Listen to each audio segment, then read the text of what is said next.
Christians have been debating for centuries whether Jesus actually had brothers. You probably have an opinion about it yourself. After all, there are passages in the Bible that at first glance sound like they're saying exactly that. Right, because that's exactly what it says. But there's another view, one that I came across recently, and it's been sticking with me ever since. According to this view, Joseph, the earthly father of Jesus, wasn't a young man when he married Mary. He was actually older. And before meeting her, he had children with another woman. These children would later become known as Jesus' brothers. Only if we accept the word of an unreliable document, but we'll get to that later. Now, if that idea sounds like a bit of a stretch, hang on. In the next few minutes, I'm going to walk you through several reasons, biblical, historical, and just plain logical, that have really made me take this view seriously. And I think by the end, you might start seeing it differently too. I doubt that, but let's see what you have to say. Reason 1. What did the earliest Christians believe? When we talk about the earliest Christians, I don't just mean people who lived a couple centuries later. I mean those closest to the time of the apostles, whose understanding of Jesus' family would have been shaped by stories passed down from the first generation. Prior to the 3rd century, they don't really say. One of the earliest writings we have that touches on this is the Proto-Evangelium of James, dated to the 2nd century. It's not part of the Bible, but it does give us a fascinating window into what early Christians actually thought. No, it doesn't. It contradicts the Bible 2 different times and leaves 2 narrative plot holes. But I will show you that here in a minute. In it, Joseph is described as an elderly widower with children from a previous marriage, chosen to be the guardian of Mary, who had taken a vow of virginity. The text paints him not as a newlywed, but as someone already established in life, now stepping into a sort of protective role. It also says that Mary and Joseph were married for 4 years prior to the conception of Jesus, but this is in direct conflict with the scriptures. As you'll see here in chapter 9, it shows that Joseph took Mary into his home when she was around the age of 12. And then if you look here in chapter 12, it shows her conceiving Jesus at the age of 16. This is a direct contradiction of Luke chapter 1, verse 27, where it says that Mary was a betrothed virgin, meaning she was still in the engagement phase when she got pregnant. This is a big contradiction. And this is an explicit detail that the author has absolutely no excuse to get wrong, but yet they do. And not only that, but if you read the Jewish sources, prior to the giving of the Torah, people measured marriage by cohabitation and reproduction. But after the giving of the Torah, no, you had to go through 2 phases before you would move in. So the man would not take his bride into his home until after they've had their ceremony. And we don't even know who the author is, but the fact that they contradict such an explicit, unambiguous detail, and they get the Jewish culture incorrect, they're not doing a very good job of proving their case. This, of course, doesn't prove that this view is correct or anything, but it does tell us that from very early on, Christians saw no problem reconciling the gospel accounts with the idea that Joseph had kids before marrying Mary. Not really, considering it also contradicts the scriptures on other issues. Like, for example, it says that when Herod went to kill Jesus, Mary, after hearing that the killings had already happened, hid Jesus in an oxen stall. But the scriptures make very clear in Matthew 2 that Jesus and Mary left with Joseph after he was told by an angel that Herod was coming after him and to flee to Egypt until given the word. So trust what this document says? No thanks. Reason 2. Joseph falls out of the story early. If you read through the Gospels, you'll notice something kind of curious. Joseph is there when Jesus is a baby. He's there when Jesus is a boy. And then he's just sort of gone, like completely gone. Your point being what, Junior?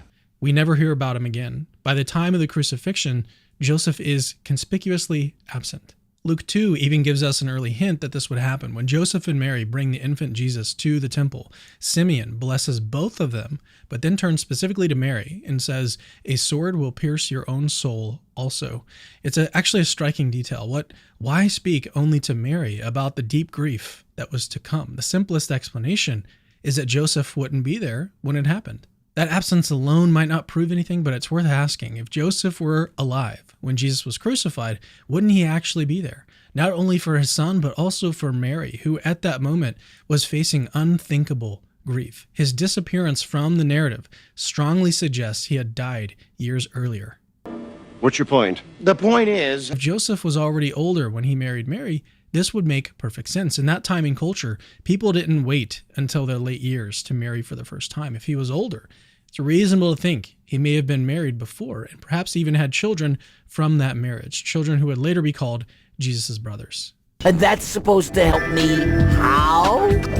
When you see the story through that lens, Joseph's quiet exit from the Gospels isn't just a strange narrative gap. It actually fits neatly into this whole picture. I disagree. Being a young Joseph fits perfectly into that as well, because Joseph would likely be in his mid-30s to potentially late 30s, maybe even early 40s around that time. And if he died shortly before Jesus began his ministry, then he would likely have been in his 50s, potentially 60s. So, no, not necessarily. This doesn't somehow disprove my idea, and my idea fits perfectly well with it as well. But it also fits better with other situations, like Jesus being a carpenter, protecting Mary from false accusations. But that's information we will cover in another video.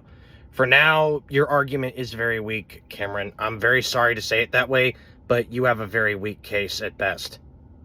Reason 3, the Passover at age 12.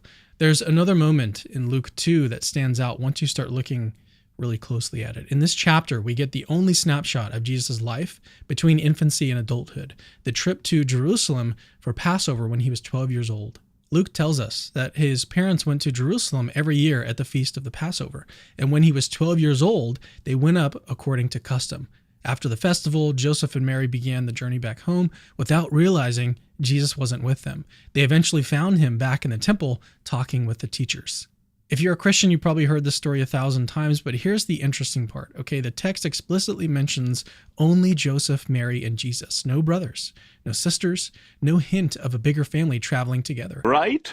Try again, and this time. Read it again. The text says very clearly they had relatives and acquaintances with them. So that's not true. That's contradicted by the text. And given how detailed Luke tends to be, the absence here is actually pretty striking. If younger siblings existed at this point, we'd expect them to be included in this account, or at least alluded to. But if Joseph's other children were from a previous marriage and already older, they wouldn't have been part of this family trip at all, right? Once again, the silence of this text fits the older widower theory far more naturally than the idea of a bustling household of young siblings growing up alongside Jesus. Oh, Patrick. Come on, Patrick. Actually, they more than likely would have been, even under your view, because Joseph's parents would likely be dead. His grandparents would likely be dead. Mary's parents would likely be dead. Her grandparents would likely be dead. We don't know about any of Mary's siblings because it doesn't describe her having siblings. Elizabeth is described, but she was old at the time, so she might be dead by that point. The only brother Joe had that we know of is Cleopas, but we don't know if he was there. But children could work there as well. And plus, if Joseph is an old man, he would probably need help from more than just Mary and Jesus. So that is actually not true. Even under your view, you would still need Joseph to have children there to help him with the trip. And plus, the text indicates they had relatives with them. So I'm sorry, Cameron, but you're making assertions that are not only not biblically consistent with the text, but even if we accept your idea, that's just wrong.